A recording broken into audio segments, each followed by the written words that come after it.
那群正派鼠辈都已经快打到山顶了，你怎么还有心思喝茶？你想什么啊？我在想，喝下透明的水，排出黄色的尿，有没有可能人的本质就是一个超大号的茶包？这个时候了，你能不能不发疯了？朋友，我连你一个大夫都打不赢，唯一擅长的就是轻功，你让我咋办？你可以跑啊，我们帮你拦着。反正你轻功天下第一，从后山的悬崖跳下去，一定没事的。直接从悬崖扔下去，他命大死不了。他要是喊，你就扎哑他。好，你要不要听看你们在说什么？我只知道，我们谁都可以死，唯独教主你不可以。带教主从密道走，快！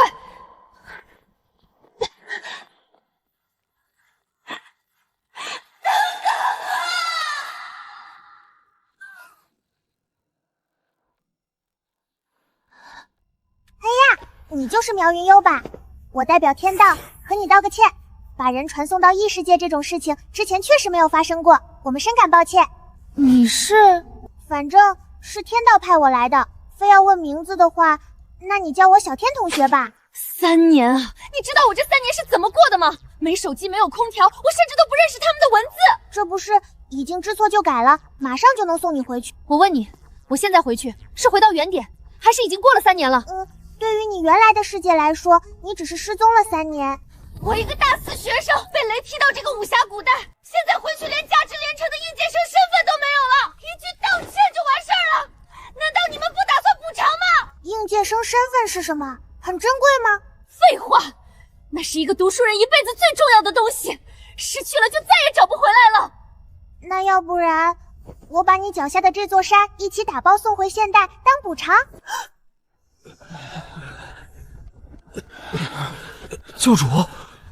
教主没事就好。那群正派鼠卫呢？如果我说昨天一个雷劈下来，刚好把除我之外的人都劈昏了，然后我把那些正派弟子一个个都扔下山了，现在大家都已经安全了，你们信吗？别扯了，教主，你从井里打一桶水都要休息半天，你扛得动那么多人？哦，真相是，其实我是因为意外从几百年后的另一个世界穿越过来的，那是个没有战争、人人安居乐业的和平世界。神仙为了补偿我，不仅把我送回到原本的世界，顺便把你们和整座山一起送过来了。以后你们再也不用担心正派针对你们了。好厉害啊！你说是就是吧？楚大夫，赶紧给教主开点安神药，这都说胡话了。我们的伤不着急，我现在就去把雾隐镇改成九曲迷阵，下次一定不能让那群正派鼠辈打上来了。我去机棚看下，希望都还活着。各忙各的去吧，我先给教主扎2针，一会儿给你们也都把脉。你看，宁可相信离谱的谎话，都没有人相信实话。还有，我才不要扎针！等等，这样吧，你们跟我来，带你们看个好东西，证明我没骗你们。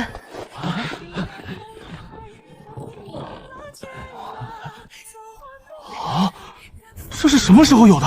每间房都有，这是淋浴间，洗澡用的。镜子下面是洗手池，洗手池旁边是电风风，吹头发用的。厉害吧？直接把粪便冲走了，那还怎么种田？好浪费啊！对啊，那我的猪以后吃什么？洗完澡的水就这么流走，太可惜了。你们这群没有见过世面的古代人啊！下山，现在就跟我下山，我带你们去看看现代人的生活。谁还自己种田啊？现在都是机器播种。还是算了吧，山上挺好的。教主，不是我们不相信你，像我这样一出生就长着妖毛紫瞳、样貌丑陋的人，走到哪里都会被当成妖怪的。无害，都过去了。朋友，你对你的美貌一无所知啊！最后在我的撒泼打滚下，武功高强的洛星兰答应陪我下山。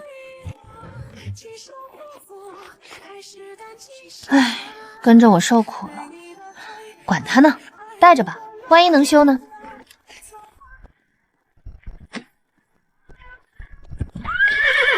我们山下何时有了这条大路？水泥路，好久不见。走走走，顺着往前走走。哎，你看那边又有人在拍戏了。走，最前面那家店，人多不方便骑马，我们走过去。那些人穿的奇装异服我从未见过，难道是某种特殊门派服饰？这马好帅，网红吗？收费合影的吧？妈妈，我也想骑马。走啊，先去手机店。3年啊，今日就是和人生挚爱的重逢之日。老板看看能修吗？我给你看看啊，怎么能摔成这样的？从山上掉下去了。不太建议修了，你这都好几年的旧机器了，修理的费用都够买个新的了。你这儿应该有2手的卖吧？我先买个顶一顶。有，你想要什么样的？安卓的还是苹果的？预算多少？账号里就剩1000块了，每一分都得花在刀刃上。老板，你等等啊，我登了微信再转钱给你。行，不着急。难道说这3年一直有人在给我充话费？怎么会有这么多钱？想吃什么自己拿，价格墙上都有。这柜子里面的东西，想吃什么就夹什么，老板会帮我们煮。这是何物？这是西红柿，就是番茄。哦，对了，那边没有。土豆、红薯、玉米、花菜，那个世界都没有见过。可怜的孩子，算了，你去坐着吧，我帮你选，保证都是好吃的。哦，怎么样，好喝吧？买这么多东西，你的纹银够吗？这才几个钱，我刚刚跟你说了，我姐给我打了好多钱。你姐？对啊，不是亲生的，但是胜似亲生的。她一定很担心你。你打算什么时候去找她？我准备过一会儿就给她打个电话，然后明天或者是后天回孤儿院看看。古代的饮实在是太清淡了，我想这一口已经想了很久了。哦，对了，还有这个，刚刚老板送的，吃完麻辣烫来一颗，嘴里就没有味道了。我以前是不是给你吃过这个糖？你们是兵器，兵器不需要感情，不需要名字，只需要服从和杀戮。哇，你怎么了？你没事吧？你嘴唇怎么这么白？我去给你找点吃的。没找到野果，你先吃个薄荷糖顶一顶。不好意思啊，这是我身上最后一颗了。就是这一点点甜，成了我活下去的全部依赖。糖这么有用吗？难道你是低血糖犯了？我叫苗云幽，你叫什么名字啊？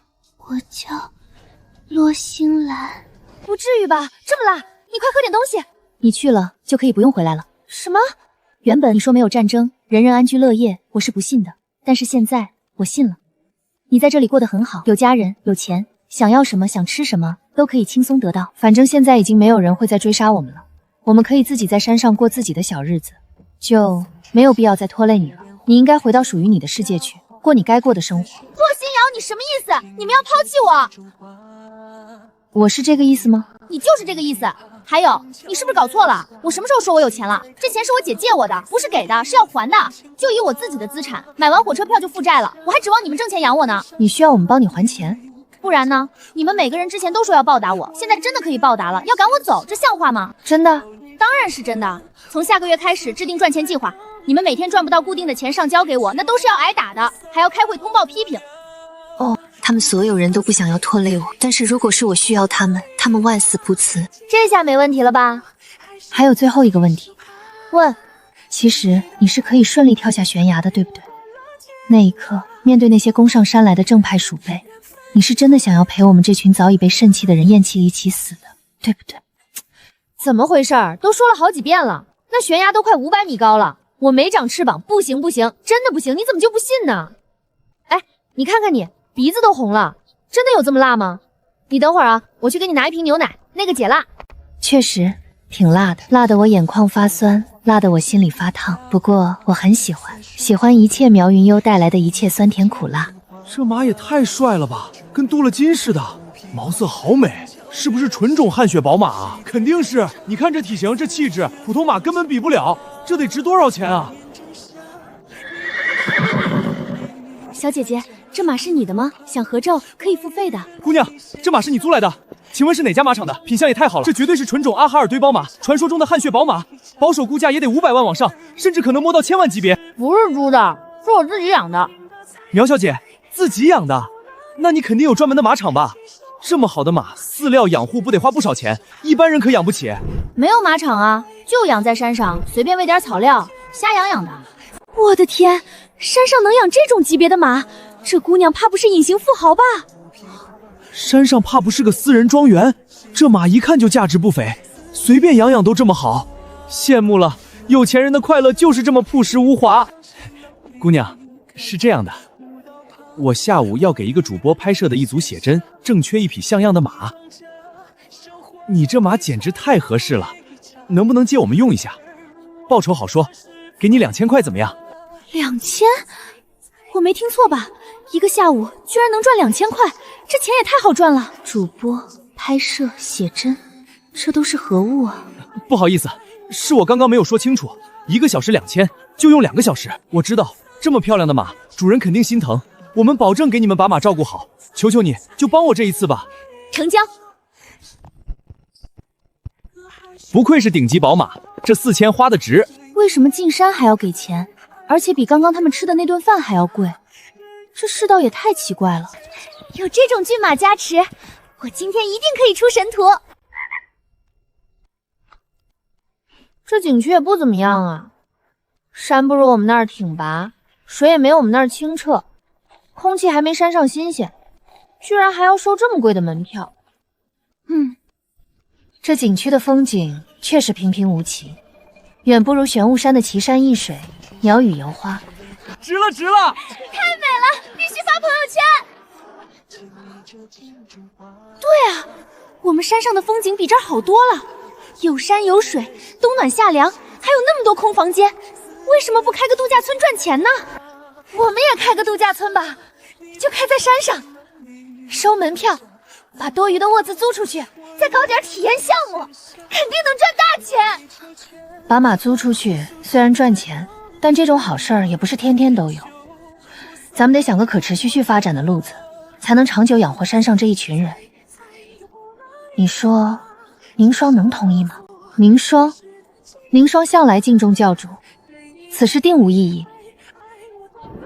这座山叫玄武山，严格说起来应该算是楚灵霜的产业。楚宁霜是药王宗宗主的独女，宗主中年得女，晚年丧妻，疼爱的不得了。宁霜3岁食药，5岁变毒，10岁医术就远超宗门长老。宗主满心欢喜，便想把宗门传给女儿。宗主岂能坏了规矩？宗门基业怎能交到一个女子手上？传男不传女，这是祖制。他们早就嫉妒凌霜的天赋，联合起来逼宫，把宗主囚禁了起来，不准父女相见。凌霜被硬生生赶出了山门。宁霜也是个狠人，遇到我们的时候，身后背着一兜子暴雨梨花针，淬了满满的剧毒，准备回去和那群欺师灭母的魂魄同归于尽。还有这种倒反天高的事情！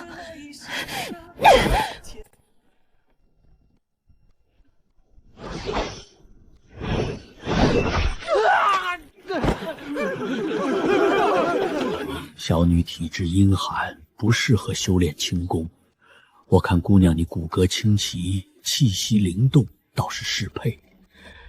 多谢两位出手，让老夫临死前还能再见小女一面。也请两位日后一定多多照顾双儿。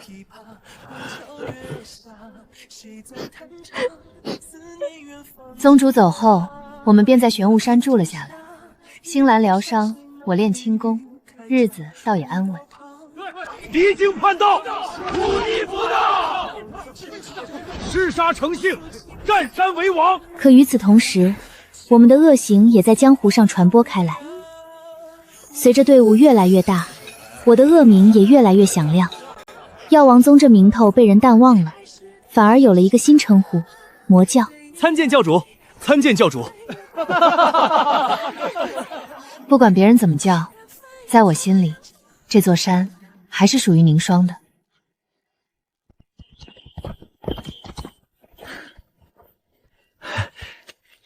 比约定的多了一千。合作愉快，以后有需要随时联系。一定一定。你说好的4000还多了1000，据说是女主播非常满意，主动加的。共产主义社会的好人就是比封建王朝多啊！走，星兰，去镇上超市大采购，给山上的大伙改善伙食。这2块钱一袋的细盐，要是拿到古代，那可是贵族才能消费得起的奢侈品。普通人吃的都是含泥沙、味道苦涩的粗盐，更别说这白砂糖了，他们甚至见都没见过。教主，这些都是能随便买的？当然啊，这些都是家常玩意儿，便宜得很。咱们多买点回去，让大伙儿尝尝鲜。小姑娘，搬新家啊，买这么多？差不多，家里人多，用得多。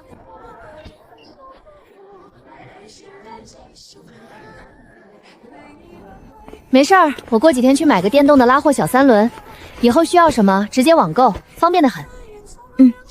教主说要买，那就买。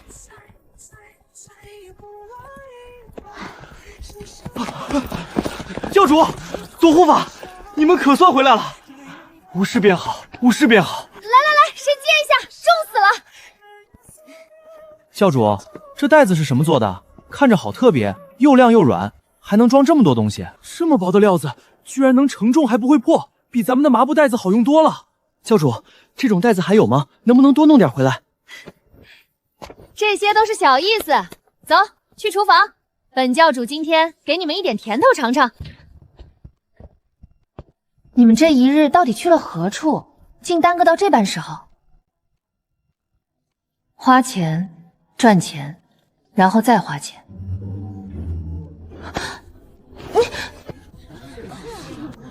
谁去打一桶山泉水来？我来。安宁啥杂活都抢着干。他从小被人欺负，是我收留了他，给了个家。他总想着多做点事报答我。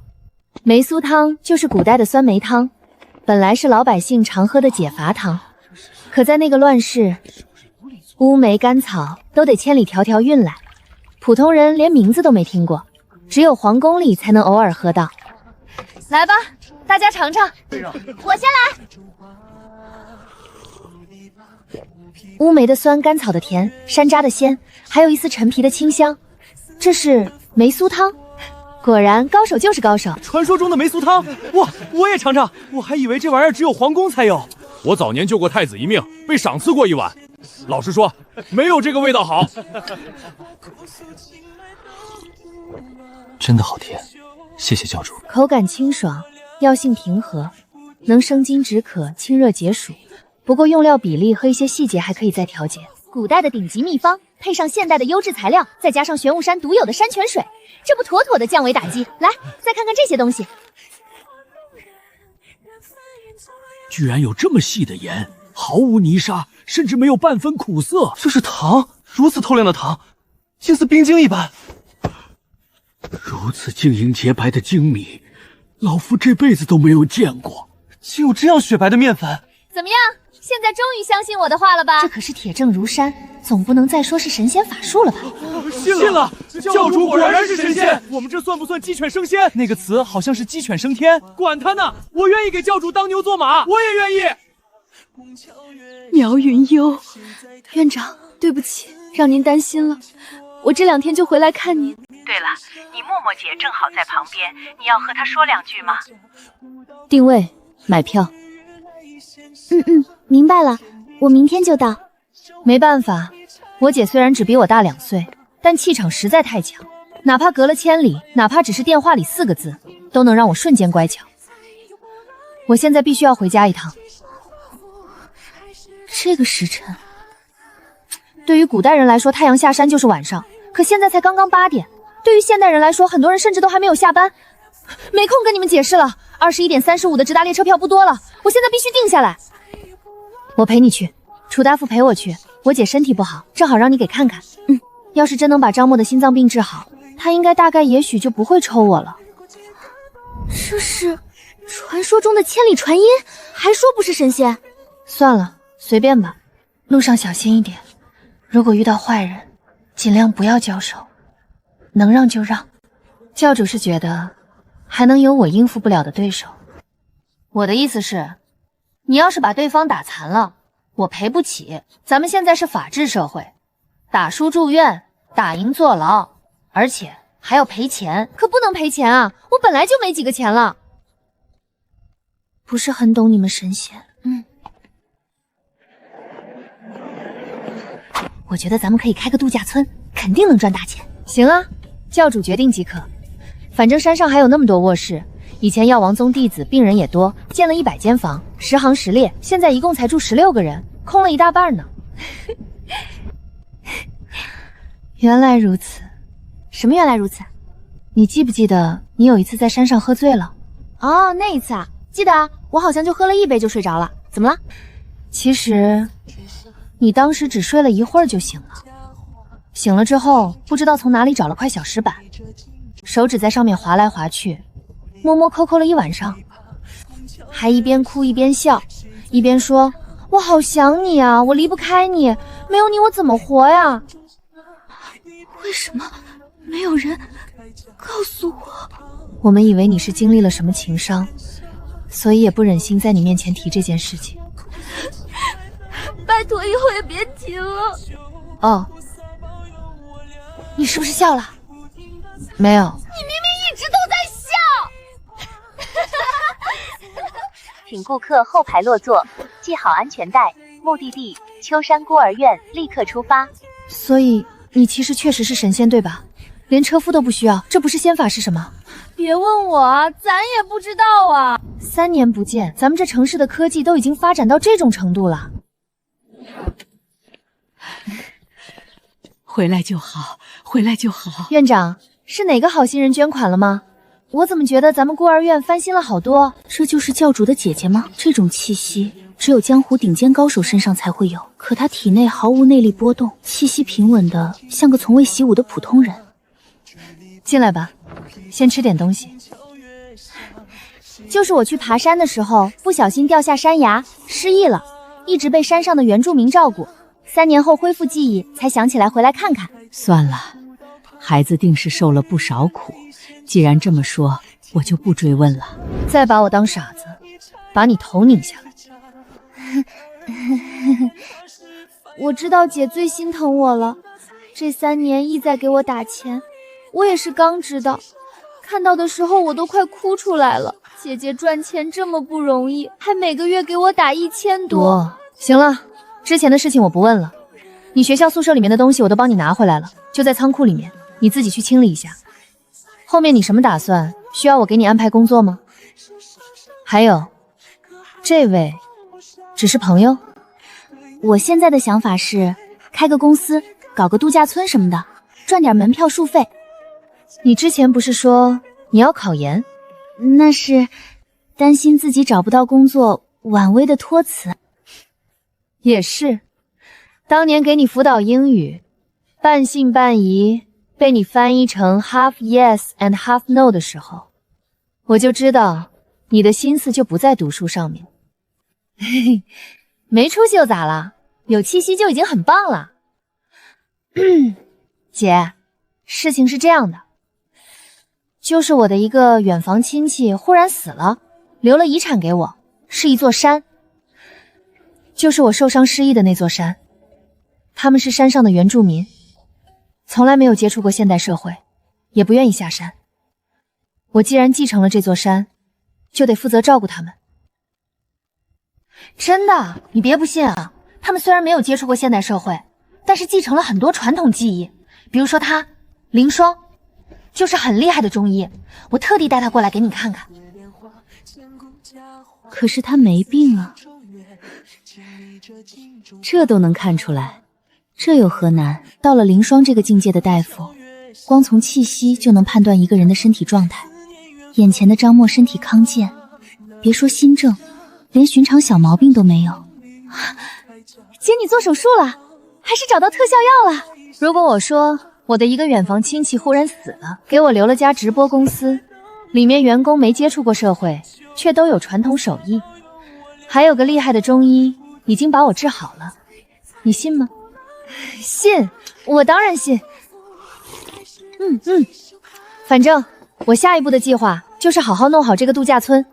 姐，你这3年打给我的钱，我可能一时间没有办法还给你，但是等我赚到钱，一定会还给你的。我也知道，姐姐你工资虽然很高，但是这3万多对你来说也不是一笔小数处，也差不多是你1个月的工资了。倒也不至于1个月啊，那是半个月，也不至于。1周？不用，够了，我不想再问了。再问下去，我不仅不想还钱，还想再从你兜里偷点走。脾胃弱，生冷瓜果要少吃。经络瘀滞，多揉风池穴。心悸气短，忌劳累，少思虑。皮肤瘙痒，忌辛辣，勤换衣。小儿夜啼，睡前揉涌泉穴。至少悠悠看起来交到了不错的朋友。我送你们去火车站吧。姐，你怎么知道我要走？你们俩连换洗衣物都没带来，肯定是打算当天来回的。加上你现在这个经济情况，买的肯定是最便宜的晚上9点35分的票。现在7点30，可以出发了。不愧是我姐，什么都瞒不过你。你想弄度假村，手续查过吗？简单查了下，有点复杂。不过我有不动产权证书，问题应该不大。明天我去当地相关部门再问问。我等下给你推个名片，你加一下他，姓秦。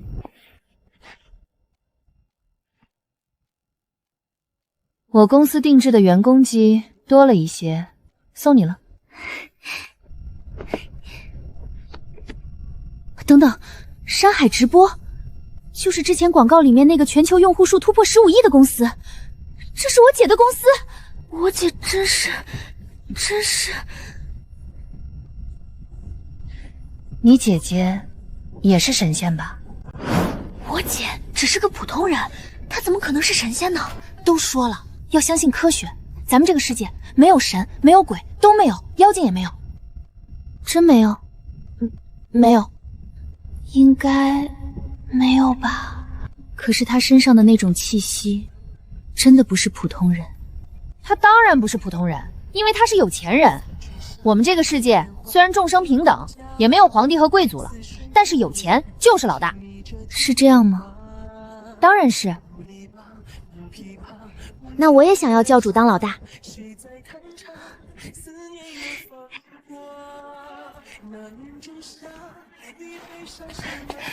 可算把你们盼来了。教主的姐姐病情如何？感谢上天，我姐之前就已经好了，所以这一次没有给楚大夫一展身手的机会。痊愈便好，平安最重要。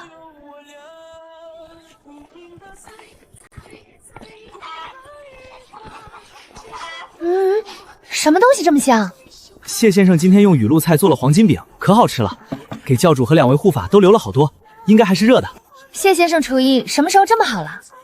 谢先生的厨艺一直都很好啊，大家都爱吃他做的饭。在我看来，勉强只能算能吃，色香味3项几乎都不沾。今天怎么忽然这么香？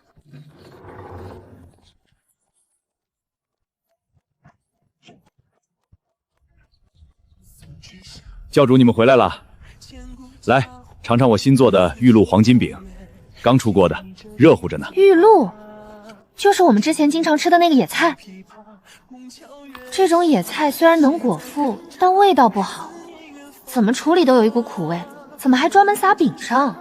谢先生，你可以啊，这玩意儿也太香了，以前怎么没见你做过？对了，这玉露菜今天怎么不苦了？外酥里韧，确实好吃，不错。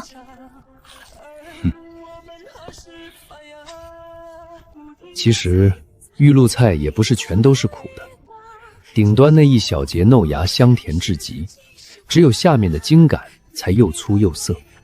之前粮食金贵的要命，哪舍得只掐芽尖儿，都是整株拔了焯水，嫩芽混着涩杆一起吃，自然又苦又难吃。左护法跟我们说了，现在山下百姓安居乐业，丰衣足食，不需要我们再靠着野菜生活。我才想试试新做法，用精细的白面和新购置的调料做了这饼。原来不是玉露菜难吃，是鸡拱逼着所有人连苦涩的茎干一起咽下。没事的，谢先生，玉露菜剩下的部分留给我当午饭吃，不怕浪费，我爱吃的。想什么呢？从今天开始，我要让你们好好知道什么叫做跟着教主有肉吃。谢先生，面粉还够不够？这饼子你再多做几份，我要摆盘发短视频。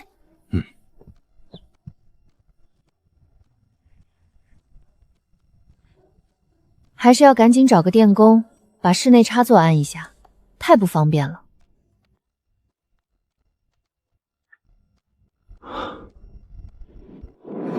陛下，灾区已是赤地千里，百姓流离失所，饿殍遍野。求陛下开恩，免除他们3年赋税，让他们能喘一口气，休养生息呀！退下自省。后来我才知道，是奸佞之臣谎报了灾情，将灾区的惨状瞒了下来。加征赋税的诏书，终究还是送往了灾区。若是当年我也有这般能定格画面的神器，把灾区的真相像梦给问帝看，是不是那些人的命运就能改写？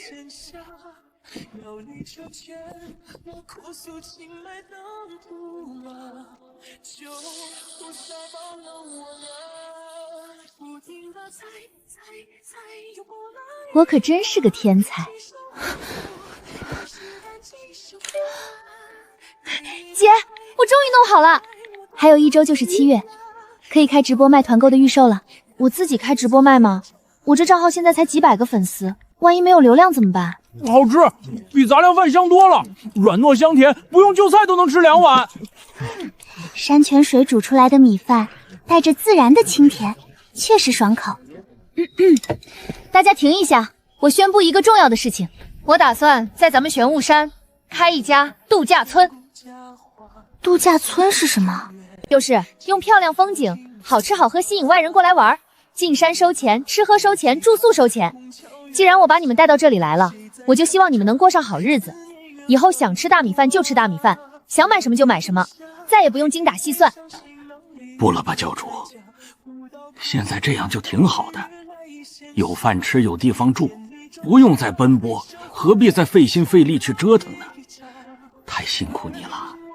教主的心意我们明白，但此事牵连甚广，既要打理客房，又要应对外人，好不容易一些，你本就该好好歇息，不必为我们如此操劳。这些外人中，万一有坏人要伤害教主怎么办？山下都是教主喜欢的东西，有钱就能买。我要给教主买。我要给教主买。你们不知道，这世道已经没有皇帝了，有钱就是老大。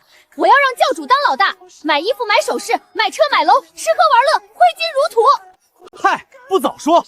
如果是教主想要钱，我们肯定全力支持。教主想要，教主就必须得到，赴汤蹈火，在所不辞。行吧，不管怎么说，至少获得了大家的一致同意。来，第一件事情啊，来几个人，把那个屋侧给我拆了。这种人在上面拉，猪在下面吃的优美画面，对21世纪的现代人来说过于刺激了。山上以后应该会多买一些小动物陪游客玩，足够你们做农家肥了。拆了目测的空地，正好利用起来种菜。我明天去买点空心菜、鲜菜、油麦菜的种子，1个月就能采摘，到时候让游客自己挎着竹篓去摘。第二件事，把所有悬崖峭壁，反正有危险的地方，用护栏围起来，为了游客安全。第三件事，上山的路太不平了，车上不来，人也容易摔，需要填平。现在连山路都要填平，那下一步是不是要给黄河加个盖子？真的不是很懂你们神仙。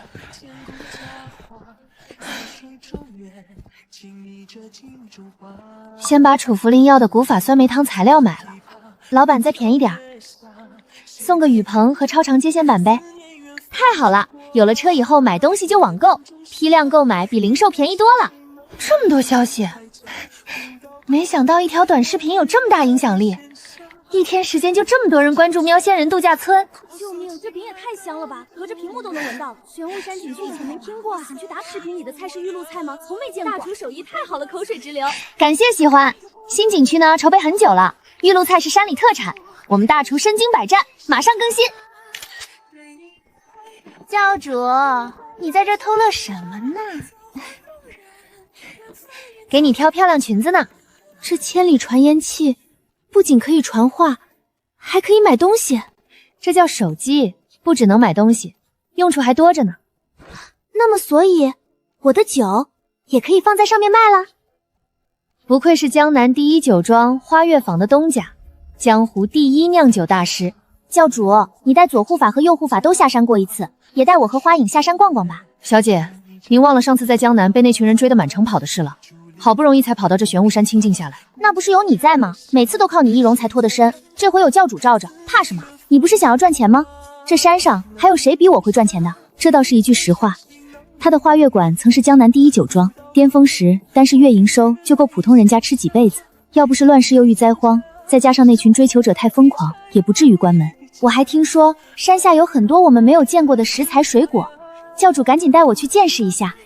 经过我的精心挑选，一定能调出更加美味的配方来。行呗，一会儿我的新车来了，带你兜风去。香车美人什么的，我也是好起来了。喂，你到了？行，我们马上下来。上来吧，咱们出发。这铁疙瘩当真能自己跑，不用喂草料，也不用人推？如果地上有坑的话，还是需要推一下的。哦。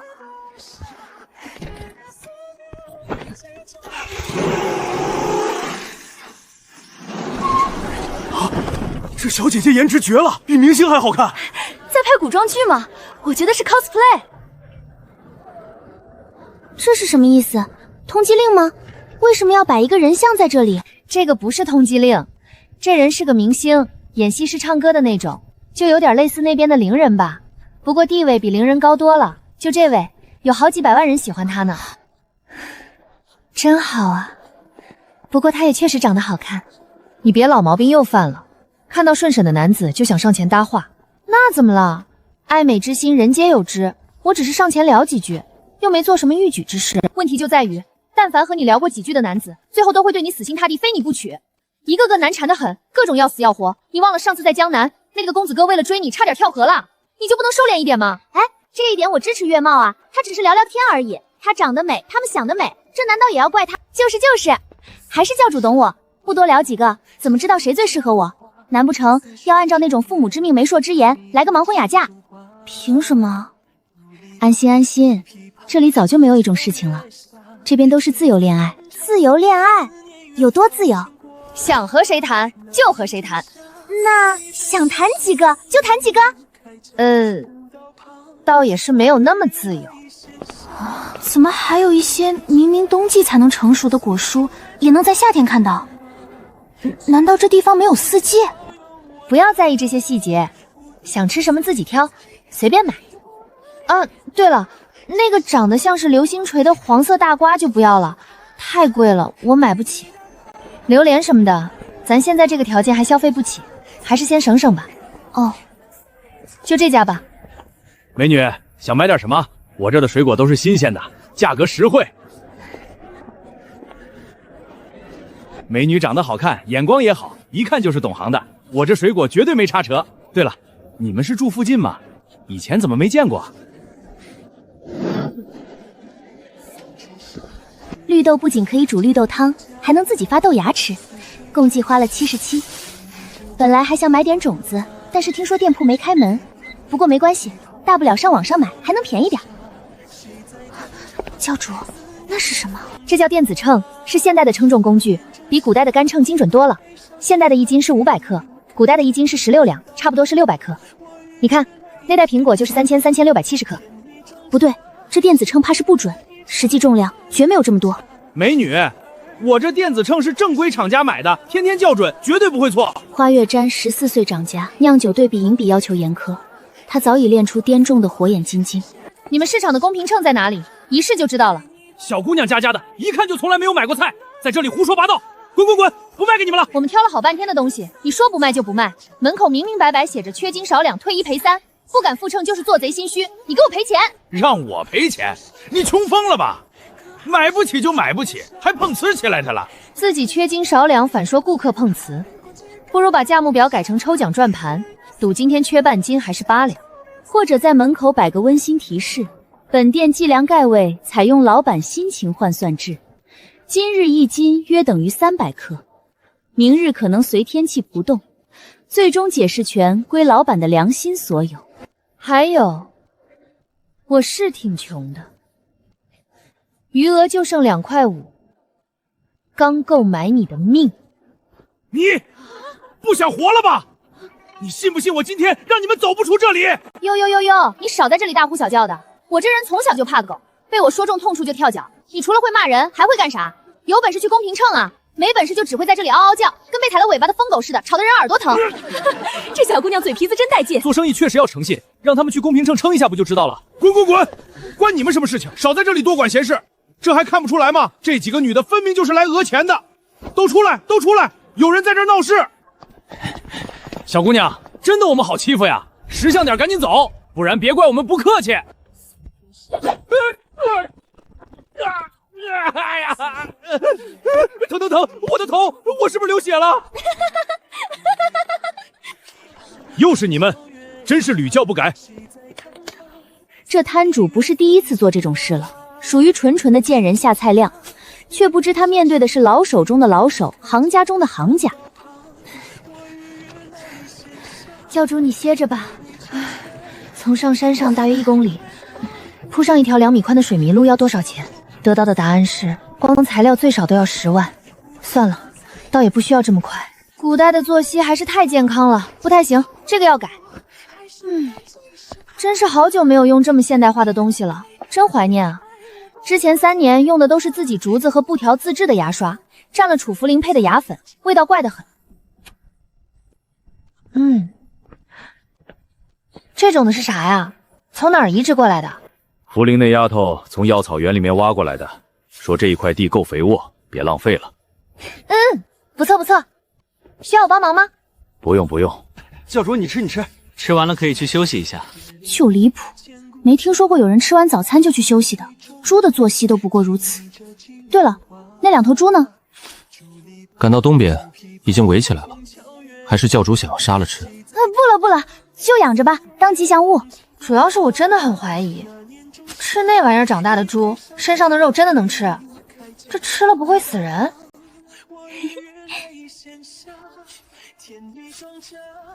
怎么了？别动，就这样，太帅了，太帅了！这发到网上不得迷死一片人？不是吧？90多个 G 的流量一夜之间全没了，这才月初啊！完了，肯定是昨晚笔记本忘关热点，那些3年没动的软件全自动更新了。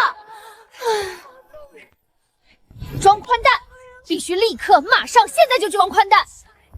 就这个，1000兆商用宽带，3600一年，最划算。4600没了，心在滴血，但宽带必须得有。好在送了光卯滤油器，还有1台千元智能机和4张副卡，正好把洛星林的电话卡转成副卡，又省一笔。离师傅上山还早，咱们顺便去买点水泥沙子，回去填山路。好，需要多少？不知道，先少买点试试水吧。200斤水泥，400斤沙子，再来2把铁锹，还有那边那俩闲置的铁桶，能送我不？行，桶送你，总共240。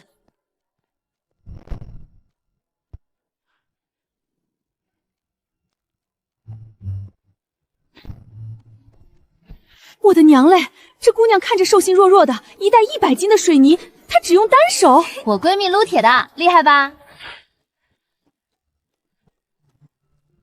好了，厉害，太厉害了，简直天生神力！我开店这么多年，第一次见能单手拎水泥的。你们要是还需要建材，随时来，我给你们算便宜点。那就谢谢大姐了。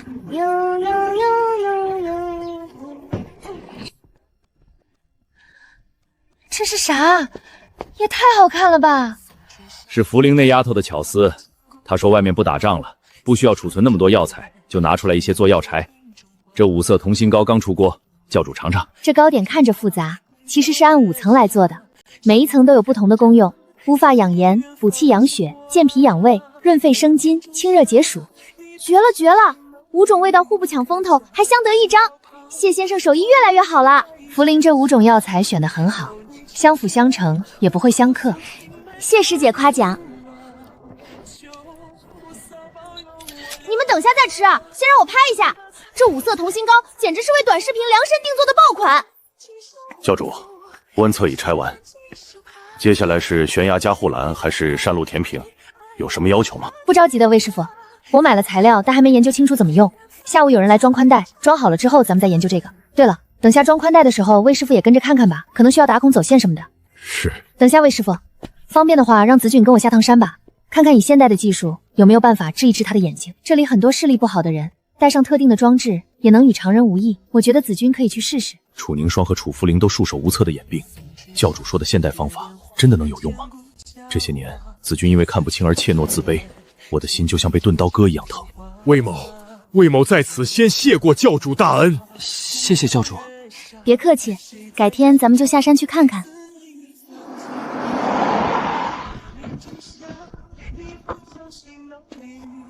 你们这是在拍古装剧呢？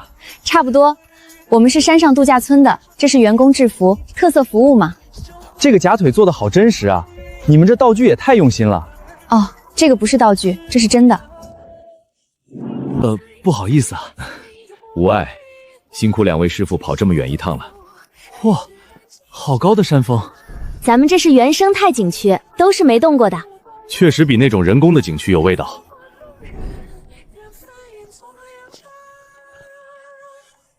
嚯，你们这古装角色还挺多啊，颜值也高。那必须的，都是高薪聘请的专业演员。你们这边装修的真好啊，古色古香的，跟画里似的。什么时候正式营业？下次我带我女朋友过来拍照打卡。下个月就开业。老板，机房在哪儿？没有机房。没有机房？那网线都布到哪儿了？各个卧室的网口总该留了吧？还没有铺网线，有电线就已经很不错了。那还是小天同学友情赠送的厕所的赠品。我们可以暂时给你放到一个卧室里正常使用，但你要是想实现全山覆盖，按你们这规模，还得建个机房，往每个卧室院子后山都布上网线，装面板和室外放大器。大概要多少钱？你们建筑柱比较分散，核心区域差不多100亩，要是每间房都连网线，可能要10几万。10几万？啥家庭啊？我们整个山就一台笔记本电脑，还是我7年前买的。但如果全部走无线网，能便宜一半，不过没有线稳定。那还是算了吧，暂时帮我把线迁到住宿区，后面再慢慢改。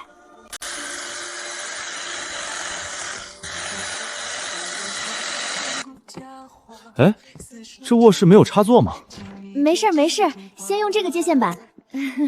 没办法，装完卫生间就没钱了，先将就用着吧。这电风风将近3块吧，咱去年年会1等奖就是这个。我刚还看到他们养马了，真马，那玩意儿可比宝马贵。富二代花钱就是没个规划。说起来，老板你们最近可得小心点儿，你们这房子都是木头门，好看归好看，但是不太安全。怎么了？出什么事了？镇上最近有个杀人犯在逃，手上好几条人命，肯定是专挑偏僻地方躲。这附近几座山就属你们这座没怎么开发过，连监控都没装。他要是藏进来，根本没人知道。你们晚上住这里一定要注意安全。杀人犯就好几条人命，这么惨？偷东西被人发现了，用匕首直接把人全家灭门，一家5口，70岁的老太太到10岁的小娃娃一个没放过，太狠了。通缉照群里都传遍了，说是提供线索的话，奖金最高能有10万。10万？通缉照能发我看看吗？哦，好呀，我这就发给你。10万，不仅能为民除害，还有奖金，山路和网络不就全搞定了？还能再买冰箱、电视、洗衣机。这人价值10万，一旦出现，立刻活捉拿下。好，各就各位，各自学习。魏师傅，你不用学别的，就记住这个快捷键，按一下暂停，再按一下播放，慢慢看就行。看不懂的地方先记着，回头我再单独搜索。好。山上其他人则很自觉地开始排班，2人一组，每个时辰轮换巡山，争取通缉犯一出现就当场抓获。安全第一，活捉第2。不愧是我姐，和我想到一起去了。不过安全是我现在最不用担心的东西。当初一群身负绝世武功的正派弟子围攻都没能要我的命，一个拿小刀的现代人，你有枪我还怕你2分，就一把小刀，何惧之有？你这是？星兰巡山去了，担心你有危险，让我过来陪你睡。来，睡吧。太早了吧，我睡不着。怎么了？是失眠吗？我给你扎2针。妙手回春啊，神医！我瞬间就困了。那就好。要命啊！现在才7点半啊！醒醒，出事了，是东边饲养区，肯定是通缉犯。最狠的是安宁，手里攥着粪瓢就冲出来了。平时多温吞一个人啊！别拱了，别咬了，救命啊！哟，是你发现这家伙的？哎，过2天给你买点好吃的。出来陪我拍个视频呗。找死！给老子滚开！一群畜生，老子弄死你们！这地方到底是什么龙潭虎穴？一个普普通通的山村景区，怎么藏着这么多不好惹的人？只要把这小崽在手里，说不定还能有条活路。大家不要冲动，尽量不要见血。原来都只是中看不中用的纸老虎，怕见血还敢拦着我！不要冲动，搞死了，我还要活捉换钱呢！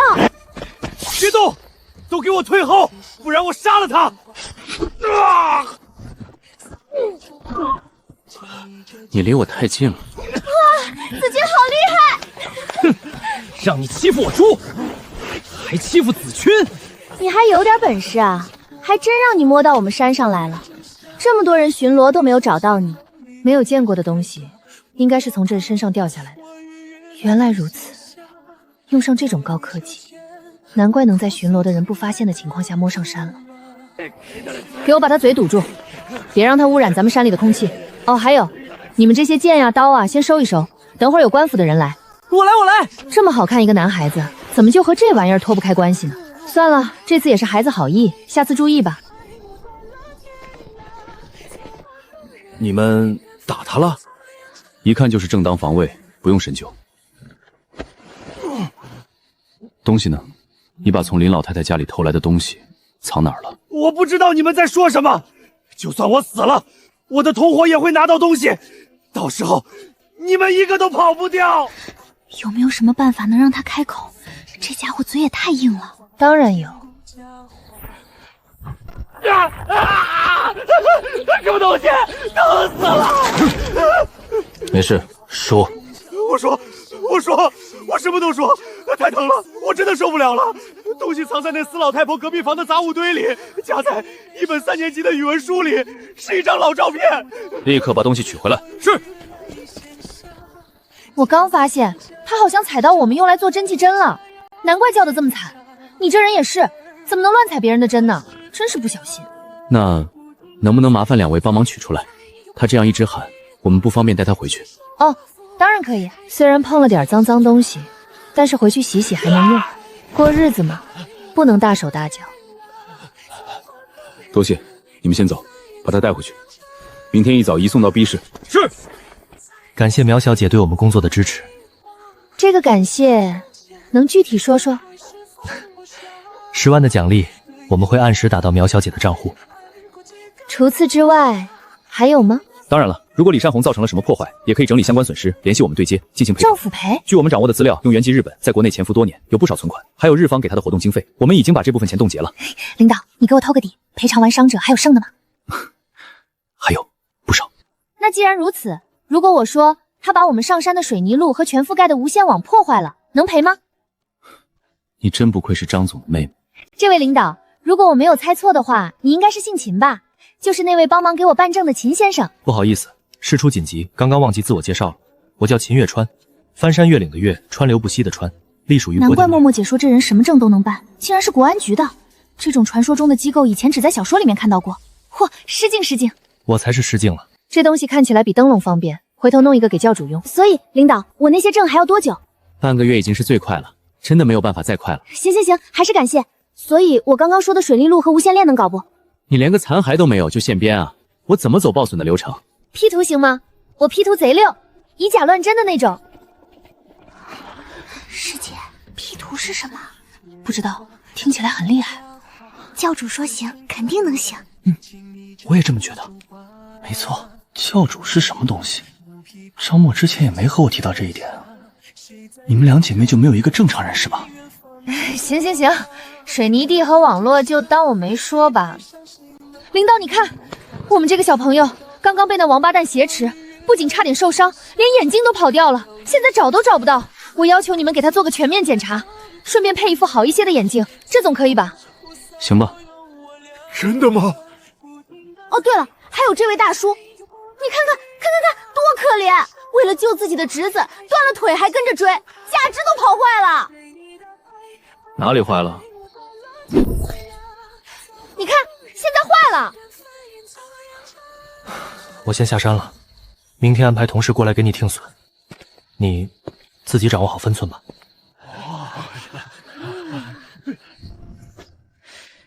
这么门锁怎么烂了？李善红踢坏的。行。晒着的衣服怎么又是破洞又是补丁？李善红没有偷到合身的，就恶意报复用小刀划的。好，田地怎么乱糟糟的？李善红采的，我们这还是药材田。懂了，高价值药材损失极大。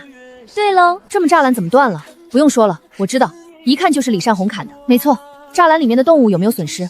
有，我们养的兔子胆子极小，虽然现在看起来没什么事，但是你知道的，兔子经不起吓，说不定过几天就没了。有道理，珍贵野兔的损失。谢谢领导为民做主啊！也多亏了你们，这件事情才解决得这么快，不然真的让那张照片被拿走了，后续还有更大的乱子。你们这个片区的领导都要感谢你呢。没事，告诉你也无妨。那位林老太太年轻的时候可是参与过国家顶级泄密项目的科研人员，当年和她一起共事的都是一群甘愿隐姓埋名的国之栋梁。他们为了那个项目呕心沥血，连家人都不敢透露半句。项目成功解散那天，大家才偷偷拍了一张合照留作纪念，那是他们这群人唯一的念想。出于打击报复或威慑目的，日方查到了林老太太，并找到了那张珍藏多年的合影。一旦那张照片被传递到李善红同侯手中，照片中其他科学家同样会面临危险。要不是楚凝霜出手，李善红不可能那么快交代出照片的下落，那后果将不堪设想。原来自己无意间拦下的，竟是一桩如此凶险的阴谋。哦，那林老太太现在怎么样了？我认识位中医，医术特别厉害，要是有需要，放心吧，没多大问题了。老秦盯着呢，他是专业的。秦先生还真是个医生啊。是啊，老厉害了。再说，再不济还有你姐呢。是哦，我姐说过，她公司那边也有一个很厉害的中医。原来苗云幽还不知道她姐姐的秘密。对了，10万奖金下午就能到账。不过这件事情涉及到一些机密人员，就没有办法公开表扬你们了。这个你能接受吗？没事没事，一切听组织安排，奖金能到账就行。我现在正是缺钱的时候。然后你们当地医院下午也会派人过来接受2位伤员。所谓的伤员，就是魏楚山和魏子君了。不过损失赔偿可能会慢一些。我先走了啊，还要回去准备资料，和日方扯皮呢。好的好的，开业之后欢迎你们来玩。什么旺旺雪饼、彩虹糖之类的，很是贴心了。来，小伙子，试试这个眼镜。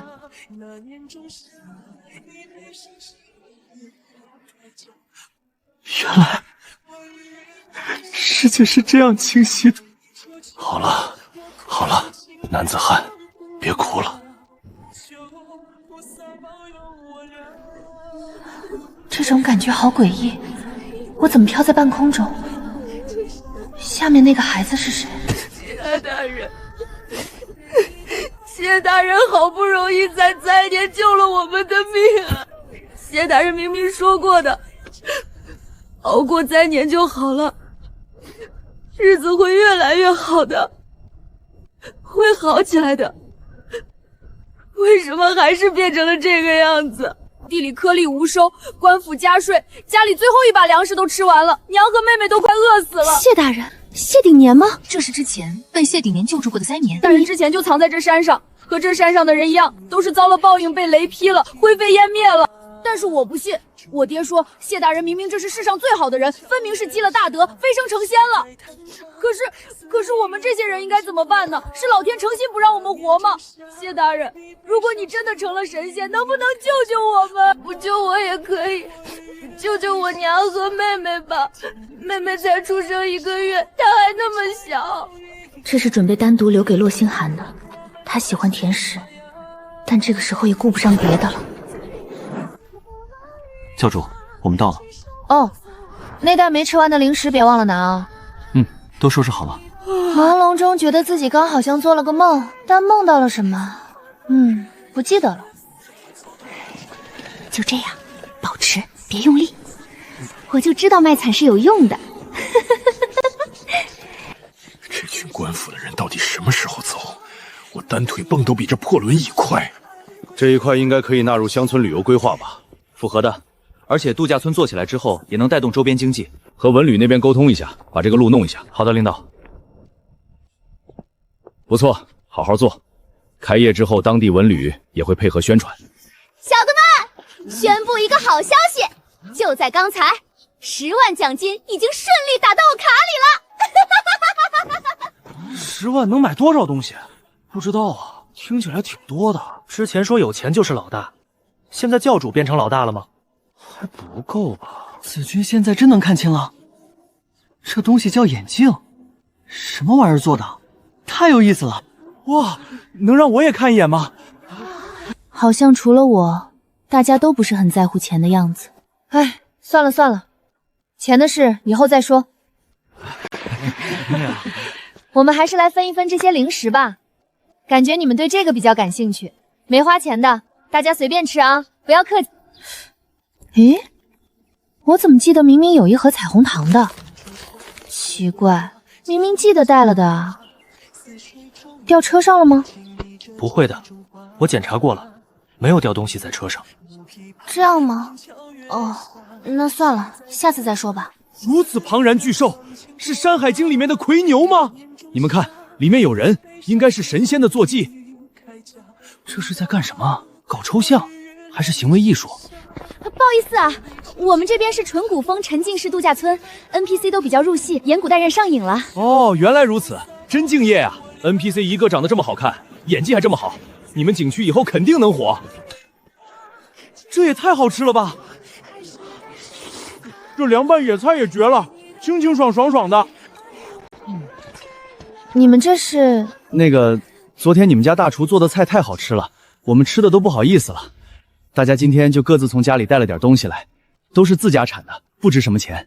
就是啊，我从来没有吃过那么好吃的番茄鸡蛋，这么简单的菜能做这么好吃，真的太厉害了。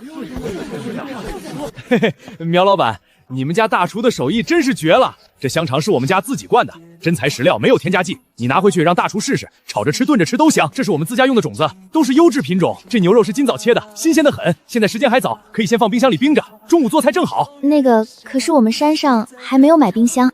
众所周知，一个景区有钱与否，卫生间就是最直观的指标。我们的厕所可是瓷砖铺地，洗手台锃亮，全自动设备，连香薰机都有，干净敞亮，堪比砸在星级酒店。连厕所都这么豪华，谁能想到没冰箱呢？连厕所都是按景区高标准建的，一不小心预算就超标了。原来如此，那巧了，我岳父是收二手电器的，前几天刚收了个商用冰箱，是山下一个药膳麻辣烫的店子倒闭了，那冰箱才用了半个月，跟新的没啥两样。药膳麻辣烫，这是什么神奇的组合？下次是不是就要弄出中药奶茶了？我看过的，那冰箱崭新的，一点划痕都没有。我岳父按5折收的，要是你需要7折就给你，绝对划算。真的吗？保真，我把地址告诉你，你可以亲自去看看。行，太感谢了，我让先生中午给你们多加几个菜。哇，谢谢老板。那怎么行？剩菜哪有刚做好的好吃？这样吧，我等会儿拿食盒专门给你带一份过来。谢谢你。客气什么？对了，我刚刚听教主文的说，也会给女王要吃蛋糕。奶油蛋糕是什么？不过教主知道，不过说以后我们生辰买奶油蛋糕，到时候我们就能看见了。教主真好呀。对呀，教主最好了。出去的下班车，手里还拿着对讲机，我都要怀疑自己这是不是穿越。网购新的再怎么都要2300，这一台几乎全新的只要1500，确实能省这不少。虽然突然有了10万块巨款，但还是要省着点花。你喜欢这个哦？现在是有不少店铺用这种老物件当装饰的，这还是我媳妇儿的陪嫁呢。东西是好的，后来流行用那种全自动的电的，没人用这种了。我闺女小时候一直用这个当桌子写作业呢。一看就是跟着鲁迅老师学的。冰箱1500，这台缝纫机就当赠品送你了。再送个接线棒。哎呀，你这姑娘真会做生意。行吧，谢谢老板。山上有一位顶级绣娘，这种半自动的缝纫机正适合她用。无债一身轻。还以为你会回复收到呢。人海视频是他公司最近的重点项目，张默非常关心。还说呢，本来第1条美视频反响还可以，结果我后面发了条小帅哥的视频，评论区都在质疑我是用 AI 生成的。太假了，我就没有在现实的男人脸上看到过这种表情。这要是演技，加上这张脸，早就已横扫内娱了。烦死了！之后用 AI 的能不能主动标出来？这样骗人有意思吗？举报了！我觉得网友说的好有道理，在现在这个社会，男人的自卑从来都是传说级设定，听过没见过，自信却是默认配置，不分场合自动激活。所以真的不是 AI。连姐都不相信我，没办法。张默手握偌大直播公司，手下3000多貌美如花的主播，其中也有不少清澈但实在美丽的小笨蛋。下次带你见见。但是自卑这款的还真没见过，大家都对自己的美貌很有认知。好吧。等会儿，所以我女婿昨天说就是修的你们家的路啊？是啊。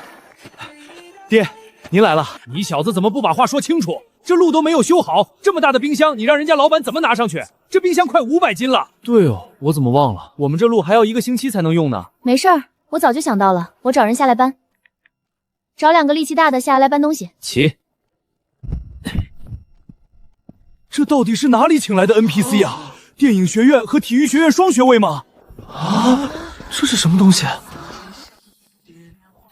这就是传说中的移动冰窖吗？好厉害！以后我酿的酒是不是也可以放在这里面？当然可以。那我做的梅苏汤也能放。好主意，你拿一点过来冰着，中午给施工队的工人们尝尝鲜，正好也能听听他们的反馈。是。冰的梅苏汤吗？我还没喝过。我也没有。给我也尝尝吧。教主，方便过来一下吗？咋了，念念？正好我有事找你跟你娘呢。来，我们出去说。好的，教主。这个叫缝纫机，可方便了，能大大增加效率。不过具体怎么用我也不会，我到时候上网找几个视频给你们看。你们是专业的，应该能看。对了，念念，你刚刚要跟我说什么来着？教主，你右胳膊的袖子破了一块。教主，一会儿把衣服换下来，我给你补补吧。温姨从不允许衣服上留下丑丑的补丁痕迹，每次修补都会在破损的位置绣上精致的图案。想当年，温姨也曾是名动江南的第一绣娘，她出身绣坊世家，5岁就能绣出完整的花鸟鱼虫。18岁那年，她被誉为天下第一绣娘，却也成了温家的摇钱树。家族为了独占她的绣艺，强行阻止她嫁人，只允许她闷在绣坊里绣制高价绣品。28岁那年，她给如今江南的大侠凌云霄绣佩剑剑素，一针一线，绣的是高山流水，绣的是惺惺相惜。那一年，她不顾家族反对，分文未带，跟着他私奔了。婚后清贫却幸福，她绣绣品换银钱，她行侠仗义护一方安宁。1年后，女儿念念出生，给这个小家添了更多暖意。走投无路之下回温家求救，所谓亲人不仅分文未给，还骂他私奔不孝，败坏了门风，把他们母女赶出门外。他忍痛剪掉母女俩的长发，换了少量银钱，勉强救活了女儿，勉强熬过了寒冬。等月，温秀宁的弟弟突然暴毙，温家人诬陷他们母女正月剪发克死舅舅，要将他们抓去进猪笼。他只能带着女儿连夜逃命，一路颠沛流离，最后幸运的被我捡到，在玄武山落了脚。教主这次想要绣什么图案？温姨，我突然想到一个点子，你能不能帮我在所有人衣服上胸口的位置都绣个一模一样的图案？就绣云纹豹猫身上的那个云纹。可以啊，这个主意好。我们不是要开度假村吗？人家都给员工做统一工作服，但我现在钱不够，买新的太贵。我想，不如在每个人衣服胸口绣个统一的样式，客人一看就知道是员工了。我也可以帮忙。好，谢谢念念。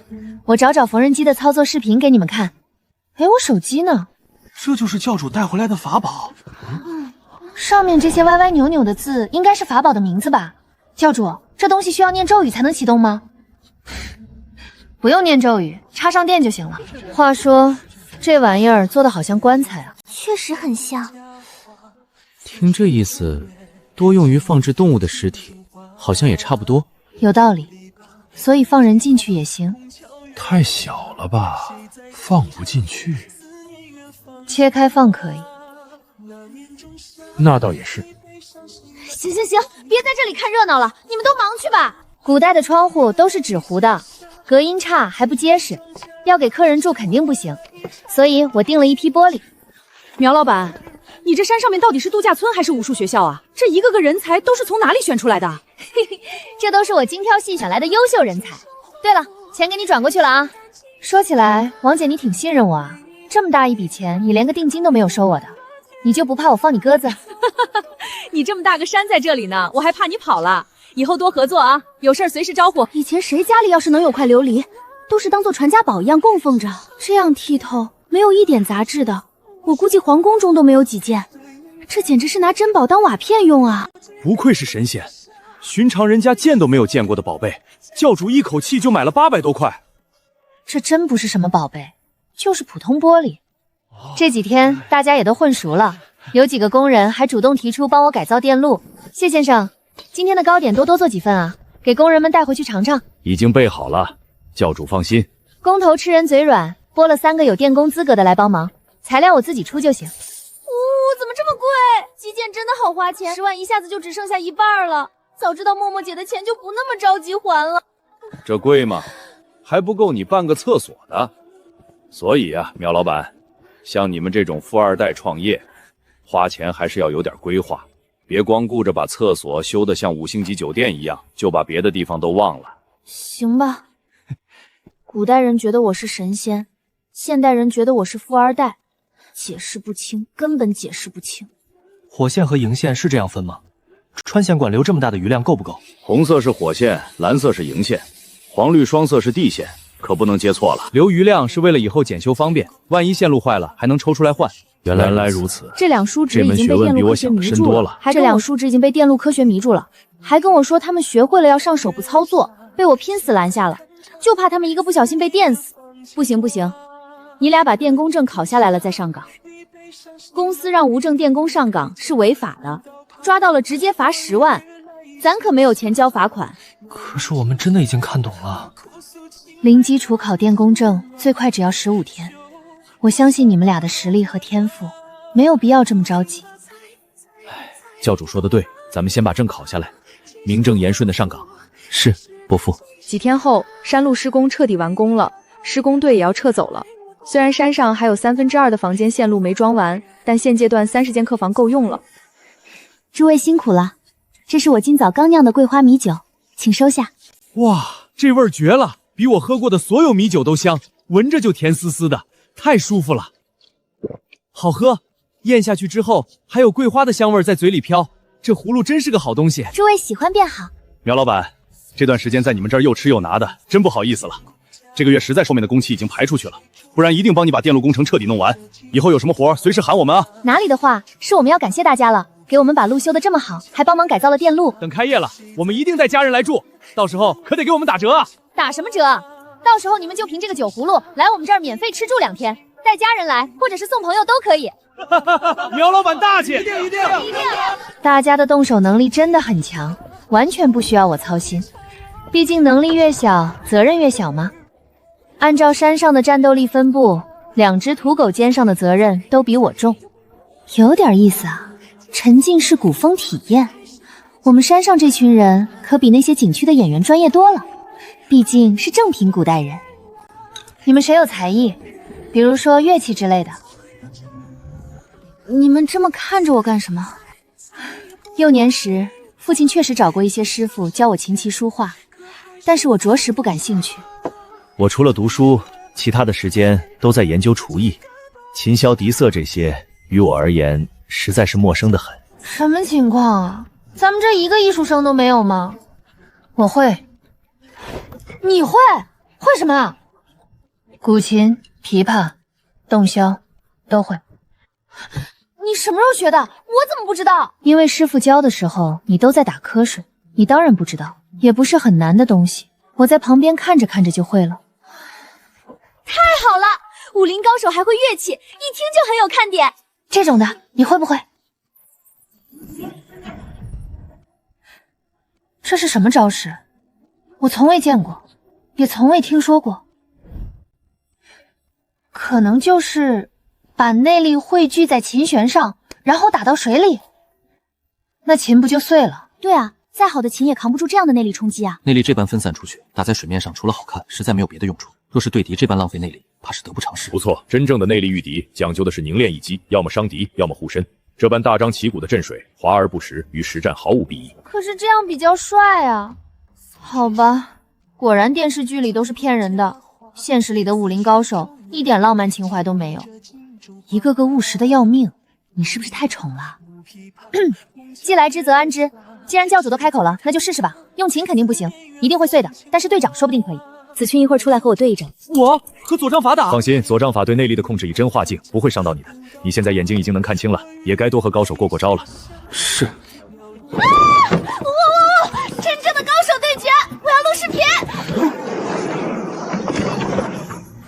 这便是高手之姿。太帅了，太帅了！出手吧，不用留力。得罪了。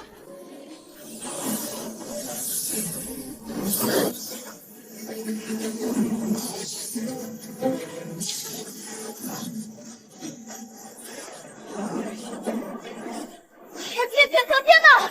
这简直是特效都做不出来的场面！我的天哪！太帅了！所有手续都办好了，这意味着玄雾山度假村终于可以正式营业了。更重要的是，我终于可以开通商家认证了。看谁还说我是 AI 造假！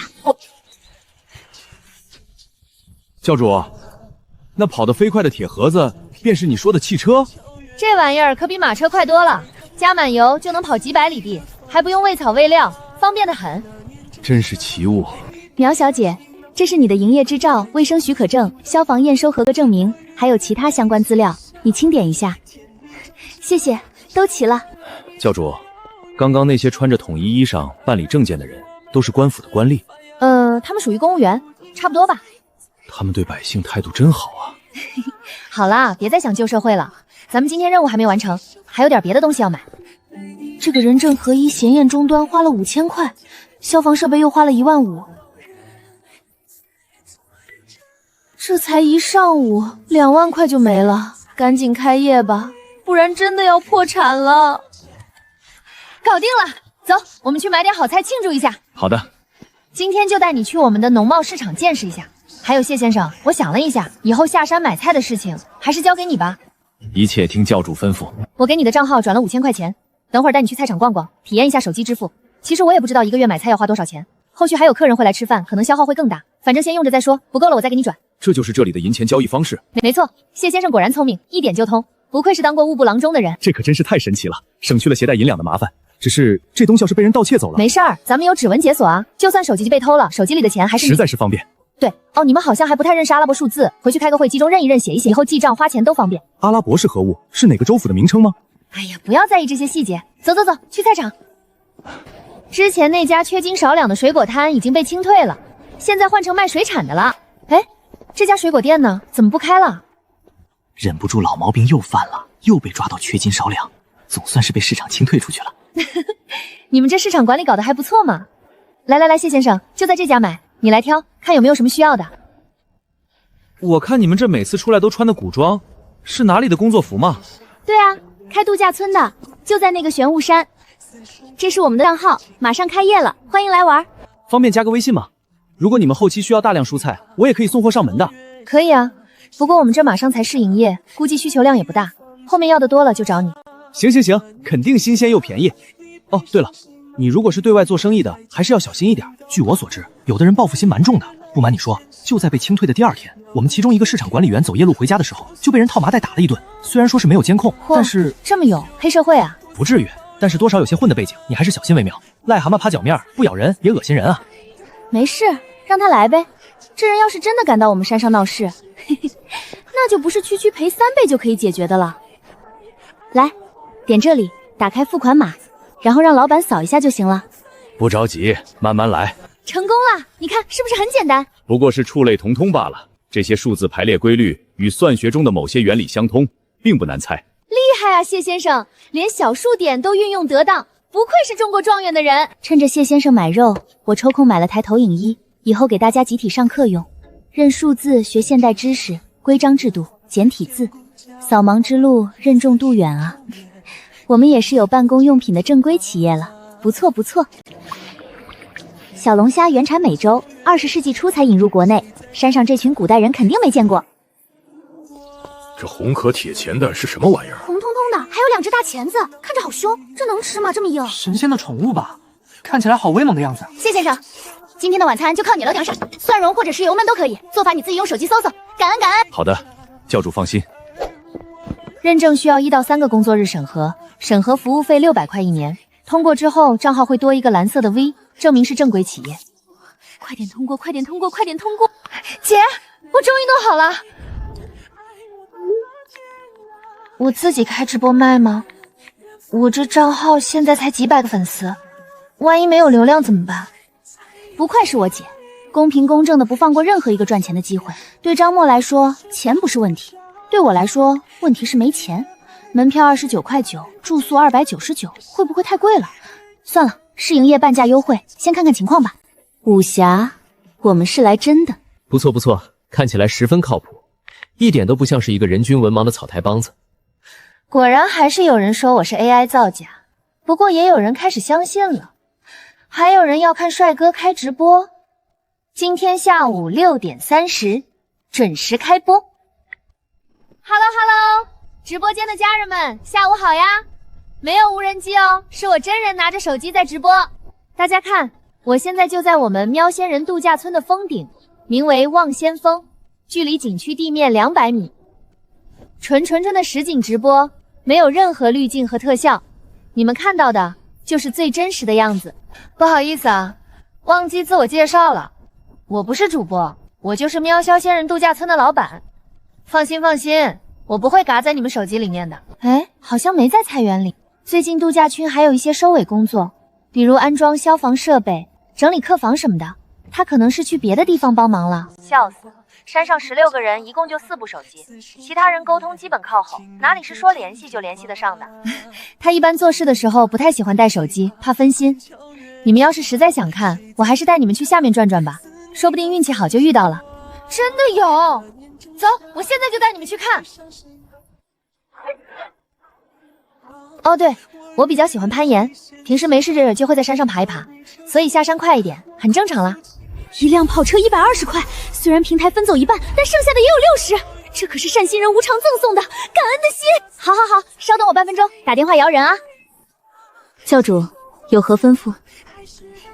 他们想看我怎么登上望仙峰的，你等会儿就拿着手机镜头对着我，这上面几个按钮你小心别碰到了，免得直接锁屏了。知道了。我给你们倒数10个数，给所有人留足开录屏的时间。准备好了吗？开始倒计时，10、9、8、3、2、1。家人们，到顶了。怎么样？看清楚了吗？没有微扬，没有绳子，纯的徒手攀爬，而且是单手。服了，我彻底服了！10辆跑车说到做到。另外，我已经下单了15间古风经典房，开业之后带攀岩群的兄弟们来团建。谢谢利友老板，太大气了！欢迎你们过来团建，保证让你们玩得尽兴。有的，特色项目多着呢。正想带你们去看一个刚上线的新项目——悬崖秋千，包出片的，发朋友圈绝对赞爆。走，现在就带大家去看看。新来，一起去呗。是，教主。大家看，咱们这山上的环境绝吧？全程无滤镜，纯实景。安宁，我找了你好半天，没想到你躲在这儿呢。教主找我吗？有何事？没事儿，你忙吧。你这是在打磨秋千？是啊，魏师傅说怕有木刺伤人，右边2个已经打磨好了。教主要试试吗？大家看，这就是咱们的悬崖秋千，纯手工打造，传统榫卯结构，连钉子都没用。这个位置在西北方的悬崖边。坐在秋千上荡出去，能直接看到云海和夕阳，怎么拍怎么好看，就是能一猫打赢俩老鹰的那位。来，给大家介绍一下，这是我们山的山神大人，大家以后来山上玩，要是遇到他们，一定要放尊重一点，保持安全距离。他们是实打实的野生豹猫，只可远观不可亵玩，别惊扰了他们。好，安宁你去推吧，轻一点啊。好的。像一团裹着霞光的云绒小团子，正伸着爪子拥抱整片夕阳。家人们，今天的直播就到这里啦！玄武山的夜晚还有更多美景等着大家亲自来探寻。记住啦，7月1号，咱们喵仙人度假圈正式试营业，到时候咱们不见不散。68770块，哇塞，好多钱啊！这数字看着喜人，可全是预售单，说到底只是账面流水。团购订单核销后还要等14天才能结算，还要扣手续费。果然赚点钱真不容易啊。这倒是实打实的进账，每个月最后一天统一提现吧，方便记账。好，愉快的学习生活终于要开始了。之前在那边，他们用的是完全没优化的繁体字，很多字我完全不认识，导致很长一段时间我都处于半文盲状态，文不成武不就，连山上的狗都打不赢。现在也终于轮到他们去尝尝这种感觉的滋味了。什么东西这么香？谢先生今天又做了什么好吃的？教主早。今早的肉馅拌了点香油，面发的也透。你不爱吃姜，这几个是没有加姜末的，你尝尝。麻烦谢先生了。还单独给我做。无碍。这边还有茯苓那丫头刚调配出来的豆浆，据说是加了好几味温和的药材，教主试试吗？哇，这也太好喝了！上链接。不对，我的意思是这个也可以上菜单，以后这个豆浆也能当做招牌产品来卖。对了，我们是不是还没有菜单？已经写了一份，尚未最后定稿，下午给教主过目。靠谱。投影仪和文具都到了，晚上就用投影仪教大家认字学算术，往后记账算账都能用上。这车是想上山，围栏只开了这么小的口，车肯定进不来。你好，你是这山上的员工吗？我在这儿找了半天也没有找你们的联系电话啊。这个，因为我们现在还没有正式营业，所以牌子都还没贴出来，后面会有的。对了，你有什么事吗？你就是喵仙人度假村的老板吧？我昨天听了你的直播，声音一模一样。对，我就是这里的老板，我姓苗，找我有事。太好了，终于找到你了，苗老板。你好，我叫林曼，负责这个片区的酒水引领和食品批发的。昨天看了你的直播，觉得你这度假村特别有特色，前景肯定好。今天特意过来，想跟你谈谈合作。别的不说，起码每间客房每天2瓶矿泉水，这肯定是必不可少的。对哦，矿泉水、可乐、雪碧这些我们确实做不出来。他要是不提，我差点把这个忘了。嗨，这就叫缘分啊！我们正缺靠谱的冷饮供应商，你这来的太及时了。走走走，上去聊。可是，苗老板，你看我这车压根开不进去啊！要是叫人下来挪围栏，那也太草台班子了。面子工程还是要做的。那什么，实在抱歉，围栏刚做好，还缺几个零件，暂时只能开这么小的门。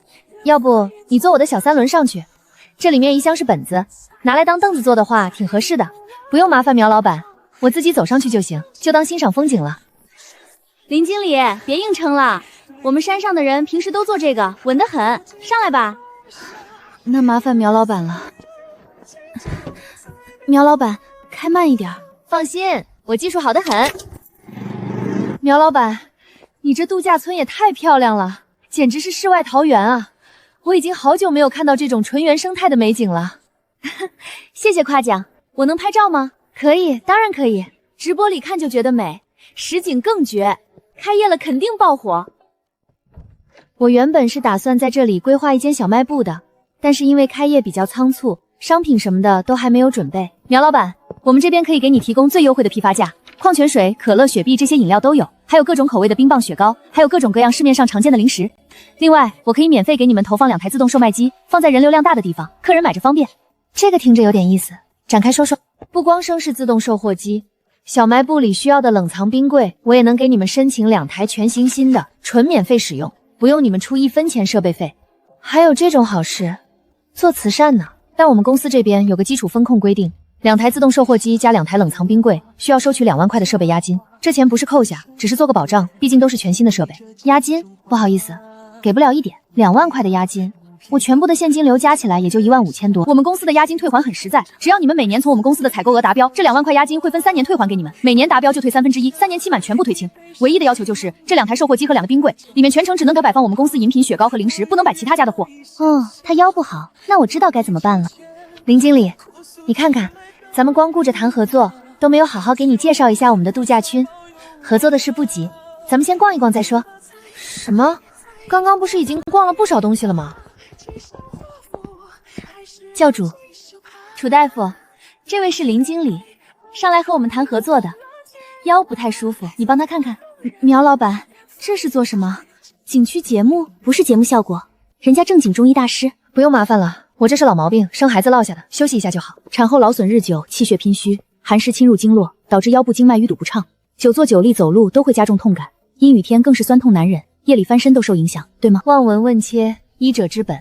我先给你施针缓解疼痛，想要根治，需要长期针灸配合中药调理，大约半年就能痊愈。能根治？试试吧，都是朋友，不收费的。楚大夫，你真是神医！我这腰疼了好几年，您这一下子就给我缓解了这么多。只是治标，后续调理才是关键。林经理，这下舒服多了吧？楚大夫的医术可不是盖的，你要是常来调理，半年就能好利索。太谢谢你了，苗老板，要不是你，我还遇不到这么好的大夫。林经理，你看咱们这也算是不打不相识，之后你还要常来调理身体，大家都是朋友了。那之前说的那个押金，既然是朋友了，那么互相都有信任感，就不需要押金作为保障了。2台自动售卖机，2台全新冰柜，我明天就让人送上来，折扣也给你算最低的。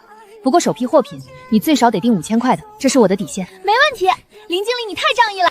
苗老板，要不还是你送我下山吧？其实做你的小三轮还挺有意思的。从今天开始，咱们每天晚上都抽时间学些现代的知识，先从最基础的数学算起。这上面的加减法看着简单，却是往后记账、算账、收客人钱的根本，缺一不可。都给我好好学，别不当回事。这些本事学会了，不是给我学的，是你们自己安身立命的根本，都是实打实能用得上的东西。学会了就都是自己的。这种书写方式确实简单方便一些，比算图快多了，记账也省事。给大家准备了10道例习题，各自抄在自己的本子上面。明天早上我要收作业的啊。哦，对了，这里还有个附加题，有兴趣的可以做一下。来吧，发挥你们聪明才智的时候到了。对了，还想起来个事儿，咱们山上现在各处都还没有指路的牌子，客人来了容易迷路，得做些引导牌、标识牌。你们谁的字写的最好？回头帮忙写一下。书法这一块，我是比不上苏大人的。哎，谢兄，既然已经离开那水深火热的朝廷，又何必在大人长大人短的称呼呢？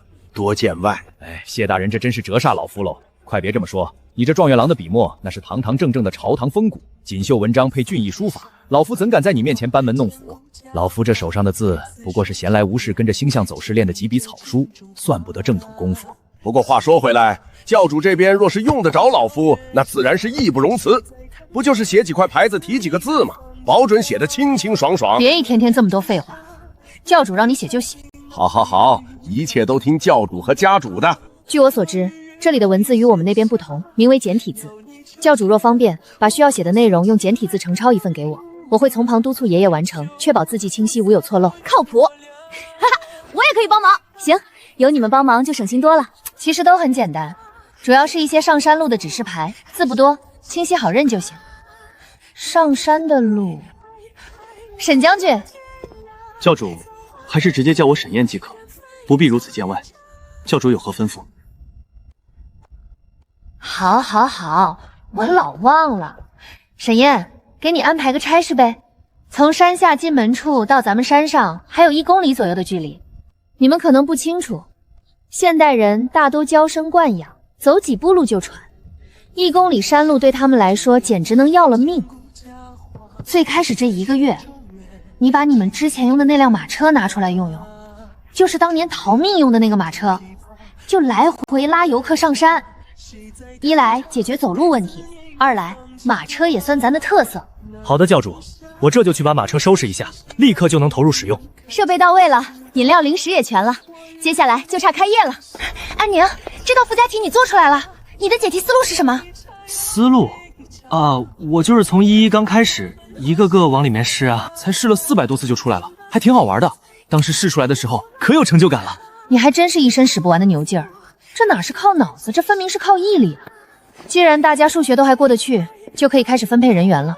我先看看各个岗位需要的人选，16个人，以前还觉得挺多的，现在一看根本不够用。算了，先这样吧，剩下的客房先用钥匙挂锁顶着吧，等赚了钱再还。53块钱，还好买菜的钱提前打给谢先生了。我现在就是一穷二白，必须得回本，赶紧开业。欧哥，真不是我泼冷水，你真觉得这是真的？没屌威麻，没铺保护垫，就光溜溜一面山壁，他能爬得那么利索，这合理吗？我全程看了直播，还能有假？行行行，我欧哥的眼神儿比我看看跑车还准，行了吧？这要是假的，你欧哥能连刷10跑车？那场直播的回放我仔细看了，确实没有吊钢丝什么的。那地方最高的就是那个山峰，就算是想要吊钢丝，也没有地方给它固定啊。所以我觉得应该是真的。但是后面那一段猫猫荡秋千的我不信。我家的毛球平时碰一下都嫌我烦，尾巴能甩我一脸，凭什么别的猫就能在那么高的秋千上安安静静的？我不相信。你就是羡慕嫉妒恨。快到了，导航显示前面就是入口。好，我看看。我去，这风格够原生态的。走，先去验票。刚刚那条裙子真好看。你裙子已经够多了，那还能买吗？有钱了就给你买。不是吧？这景区是疯了吗？用这种级别的颜值来检票？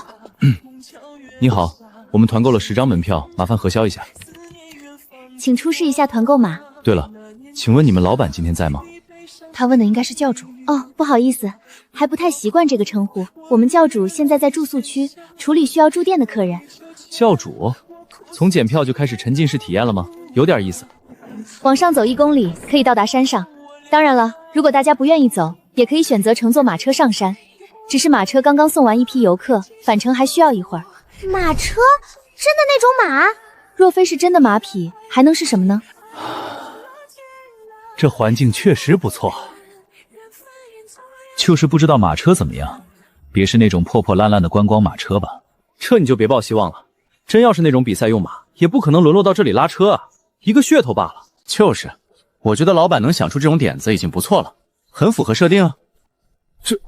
这是纯种阿哈尔醉宝马，而且是品相顶级的赤金汗血宝马。什么意思？很值钱吗？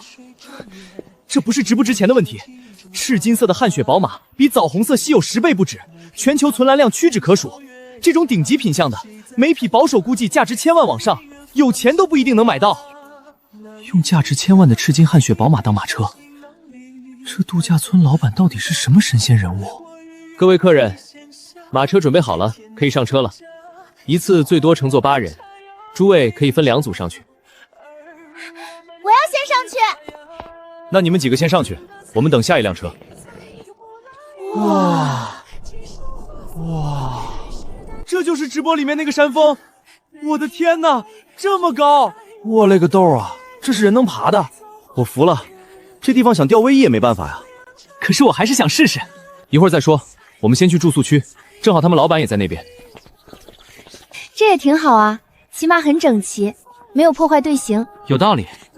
说不定这是什么小巧思呢？你想啊，这样一来，如果有人用无人机航拍拍出来就是整整齐齐的100间木屋，多好看啊，多有仪式感！对，总不可能是做完100间木屋前设计忘了留前台位置，没办法才拆了一间凑数吧？肯定是故意这么设计的，主打一个原城难摁坏，还不破坏整体，肯定是很谨慎美感。这怎么可能随便就打开了？对啊，相以为是你的论文呢，想到啥就写啥，梦到哪句说哪句。你够了啊！骂我可以，侮辱我的论文绝对不行，那可是我熬了3个通宵改出来的，导师都夸有想法。那种颜值的美人负责验票，价值连城的汗血宝马来拉车，感觉这个老板在下一步很大的棋，其实挺大，就是宣传这块没跟上。要不是欧哥偶然刷到主播直播间，咱们压根不知道这地方。白瞎了这么好的配置。挺好，这不就让我们捡了个漏？这以后要是都宣传出去了，肯定就不是这个房价了，到时候抢都抢不到。欢迎光临，这边办理入住。现在中午11点45，一上午就开了2间房，还是同一家人的。现在好不容易来了这么大一群人，住宿利润比门票高多了，客人住下来吃喝都在度假村里面，小卖部食堂又能跟赚一笔，太好了！请问你们是已经提前购买了团购吗？我来，开5间房，谢谢。5间房就是将近1500块钱。这边给你刷新一下，还有4份需要核销。行。团购核销好了，麻烦各位出示一下身份证，这边需要登记信息。我就是上次直播间那个攀岩的，你还记得吗？哦，你就是那个 Leo 老板呀！感谢你的捧场，太大气了。都把身份证拿出来，赶紧登记，弄完了我们先去吃饭。久等了，还需要5个手机号码。我们这边使用的电子门锁没有房卡的，过会儿会把房间的门锁密码发送到对应的手机号里面，记得查收一下。这是什么字？第1排是喵仙人度假村，第2排是今天的日期。这是古代人用的繁体字啊，自带防伪功能，不错吧？老板，你们度假村真有意思，设定好完整哦，居然还有自己的文字。感谢夸奖。现在也差不多到饭点了，咱们食堂中午不仅有饭菜，还有说书人讲故事呢。你们要是感兴趣，登记完可以抓紧时正好开场。园区地图在咱们度假村的短视频号首页置顶图片里能直接下载。还有说书人，这个太新鲜了，必须看看。哦，对了，因为玄武山本身是比较凉快的，所以房间里面没有装空调。你们要是怕热的话，可以在这边领电扇。天哪，真的连空调都没有装，电视也没有。唉，这老板也太能省装修的钱了吧？唉，得亏房费打了5折，这要是599，那就太划不来了。这配置也太顶了，这种档次我只在5星级酒店见过。懂了，合着是故意不在房间面装现代电器，就为了保住古风意境，把现代化享受全藏卫生间里了。巧思，这又是巧思。老板果然有点东西，刚刚还觉得299有点亏，现在一看，就算是原价599都是血赚。走吧，整顿完去食堂。他说有说书人，他为了让父母能吃上白米，常常步行100里之外去买米，再背着沉甸甸的米袋原路返回。寒冬腊月里，脚踩在雪地里，冻得开裂流血，也不叫苦。后来仲有做了大官，锦衣玉食，却常常对着山珍燕味落泪。旁人问他为何，他说：“这便是树欲静而风不止，子欲养而亲不待。孝道不分古今，孝心贵在珍惜。”咱们的儿女也不差，这不也陪着咱们来山里过生日吗？今日一段百里赴米，说的是孝道，仲由的孝心感天动地，后人皆称其为孝圣。这段佳话也流传至今。老先生说得好，说得好啊！这段故事便说到这里了。如果还有客官有听故事或者是算命的需要，随时可以来找老夫，只需当天消费超过100元。险些真以为自己穿越进了古代市井，硬是被最后一句话扯出来了。太有意思了！走走走，去点菜，我还要听故事。嚯，这当初得花了多少时间培训啊？对了，我们有入住送的赠品券，能在这兑换点心吗？是的，你是要兑换2份点心吗？你们有几张？建议不要全部用完了，还可以去体验一下别的项目。我们一共是5张吧，别的还有什么项目？好像是喂动物和中医。我不相信中医的，但是可以留着喂小动物。那就给你们调2张，兑换黄金玉露饼与5色同心糕各1份。哇，这也太真了吧！这又是什么设定？古代人不会用计算器？这么细致的吗？感觉自己不是来度假的，是进了实景古装剧场。你们家真是每1秒都是巧思啊！好的，一共350元，这边扫码支付，扫完了给我看一眼。好，给我看一眼。几位小友看着面生，应当是今日刚入园的贵客吧？方才听你们说要听故事，老夫这里古今奇闻、江湖轶事、风水传说、宫廷旧事，应有尽有。先祝诸位旅途顺lợi，情谊长存，在喵仙人度假村玩的尽兴。听故事。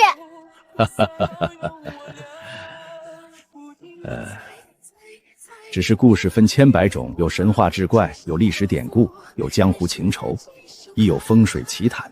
几位小友不妨说说偏好，老夫挑最合心意的讲。哎，我想听那个江湖下壳的也不错。我也不知道，你们说那个秘闻是不是老先生吗？他们说的那些都太普通了，网上评书里都能听到。不如您给讲讲您自己的故事吧，比如说您是怎么来到这度假村的，您的过往经历，我们都特别好奇。既然都是沉浸式体验了，那 NPC 肯定会有自己的背景设定吧？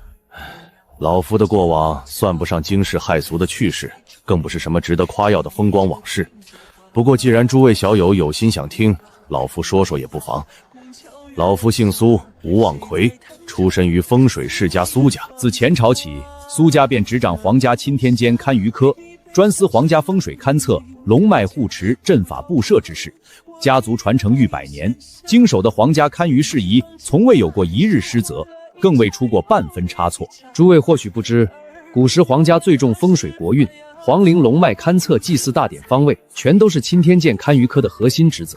而我们苏家世代坐镇堪舆科，到了我这一辈，官至钦天监监正。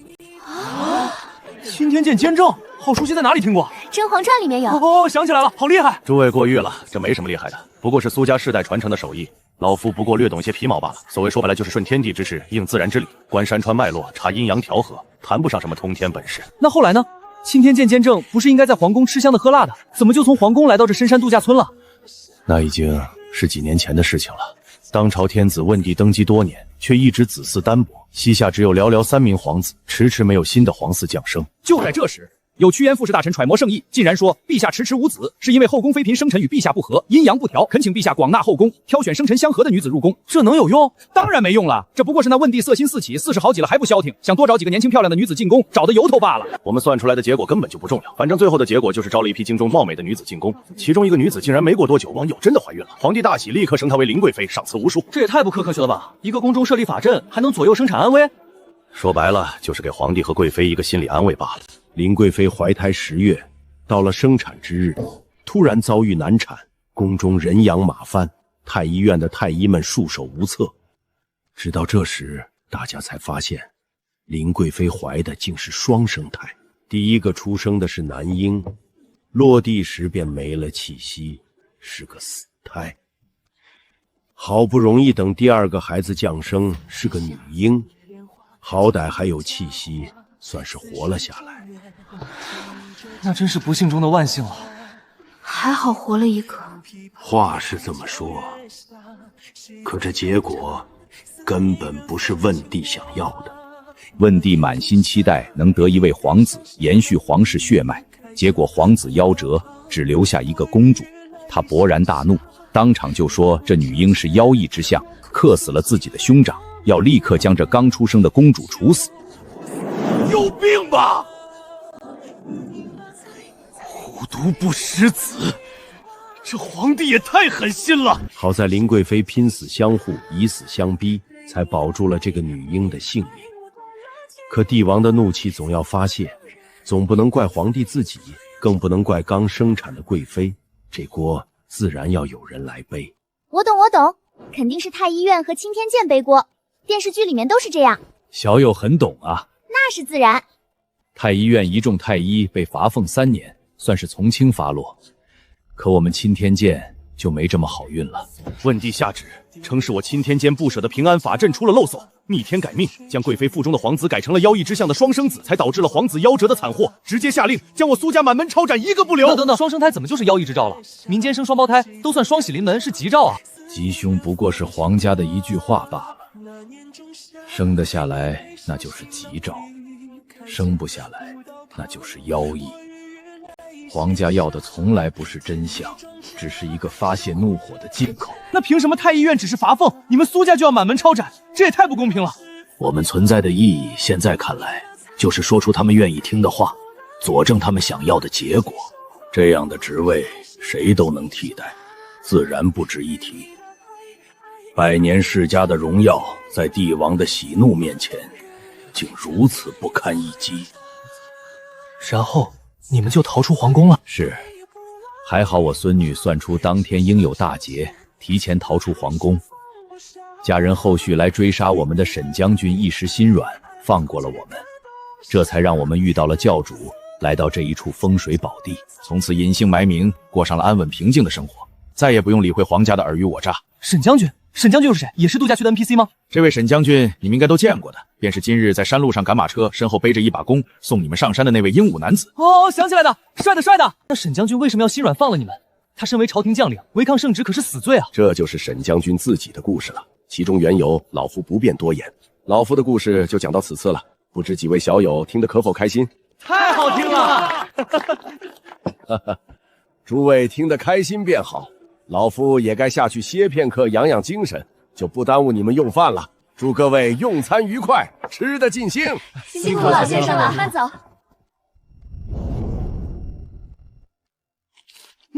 这个饼太好吃了！谁让你吃的？我还没拍照呢。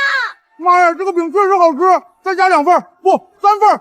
这个冰酸梅汤太爽了，我就没有喝过这么好喝的酸梅汤。服务员，再加2壶。话说，他们这边故事线做的真好啊，还是交叉的。对啊 ，NPC 之间还有联系和羁绊，太好玩了。这应该是专门找哪个网文作者写的吧？这个作者说不定还叫香菜什么什么的，都可以直接发布成小说了。哎，你们说后续这个贵妃会不会出场？哇，好想法！以后这度假村越做越大 ，NPC 只会越来越多。像这种提前就埋下了故事线的角色，一定会登场。那狗皇帝会不会登场？我想要踢爆他的狗头啊！克制，殴打 NPC 会罚款的，搞不好还会进局子。小姐姐，请问一下，山上有什么适合饭后消食的地方？你们要是闲来无事，可以去梅花庄那边体验一下。那边专门为游客准备了娱乐版的梅花桩，难度不高，还能锻炼身体平衡感。不过要跟几位说清楚，我们平时练功的专业梅花桩区域，千万不要去尝试，难度太大了，不安全。梅花桩、娱乐版，还有专业和娱乐之分啊？怎么区分的呢？你们看到了便明白了，往那边走。我的天，这就是专业版，2米多高，这哪是普通人能驾驭的，简直是在挑战极限。这高度，就算是没恐高症，站在上面估计也腿软。而且这间距，就算站上去了也跨不过去啊！我的妈呀！我以为这种表演只有上4才能看到。不对，就算是少林寺也未必能看到这么绝的吧？这简直是少林寺电影里才有的情节。大哥，你知道他这样倒立多久了吗？也太厉害了吧！我也不知道啊，我半个小时前过来的，他就已经这样了，动都没动过一下，连姿势都没变过，太狠了！这体力和毅力简直绝了。我刚才问了，说是有半个钟头了。半个小时，单手倒立半小时，还在晃动的竹子上，这肌肉耐力也太惊人了。普通人单手撑地3分钟都难，他这简直是非人类。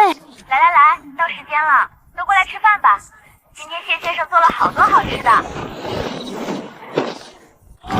太厉害了，太精彩了！这动作简直比电影里还帅。高手在民间啊，这才是真正的功夫吧。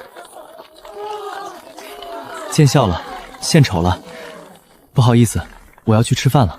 去吧去吧，辛苦了。安宁，教主让我们过去吃饭，我们一起去吧。我先不过去了，这边还有一些客人在喂动物，我不方便走。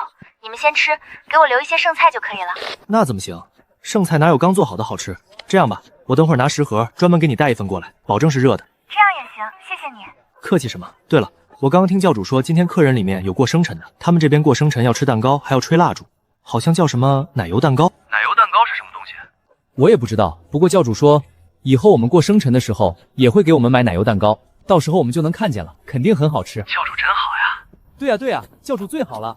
我的天，这也太敬业了吧！都到下班吃饭的时间了，还在保持着人设，连对话都这么有代入感，这 NPC 的专业程度简直绝了！是啊是啊，刚才他们说教主奶油蛋糕完全就是角色里的对话，一点都不出戏，这也太拼了！要不是他手里还拿着对讲机，我都要怀疑自己是不是穿越了。